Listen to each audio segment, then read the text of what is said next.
Okay, so how does the Yeva line work? So again, we'll assume our Yisan's on 4. Again, this can be any of our infinite mana combinations. I'm just using Argothian Elder because it's just the easiest one to explain. So if we have our boy on 4, we'll verse on 5.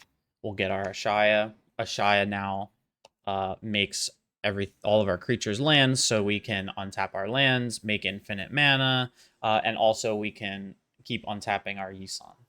So we're gonna verse on 6. Our 6 drop always gonna be Woodland Bellower. Woodland Bellower ETB is gonna get Duskwatch Recruiter. So now that we have infinite green, we can activate Duskwatch infinite amount of times and put all of the creatures in our deck into our hands. Namely, is going to be obviously Yeva. So Yeva is going to give all of our green creatures. So our colorless creatures cannot be cast at instant speed. So we can't actually do Thought Knot loops with just Yeva. But we can draw everything else. So the easiest way to combo with Yeva is going to be Elvish Reclaimer. Elvish Reclaimer can go and get Gaia Reach Sanitarium. Some people play Miko Kuro.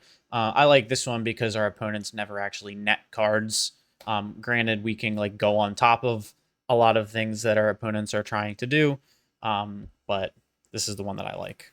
So basically, what this does is everyone will loot. We can untap it with our Gothian Elder, so it'll untap both, and everyone will loot, and we can stop ourselves from looting by casting Endurance. So Endurance will shuffle our graveyard back in. Um, the weird part about this line specifically is that you have to cast Yeva. So if Yeva gets countered, it's kind of an issue. Uh, Granted, once you can put all the creatures from your deck in your hand, if they try to counter Yeva, you can respond with Slippery Bogbonder. And that way you can like reset Yisan, verse back up the chain, and you have options there. Once Yeva's in play, it gets a lot easier. People try to counter something else, you just flash in Destiny Spinner. If they try to counter that, you flash in Allosaurus Shepherd. Uh, Much harder once Yeva's in play for them to interact. But this is basically what you're going to do is loot them to death.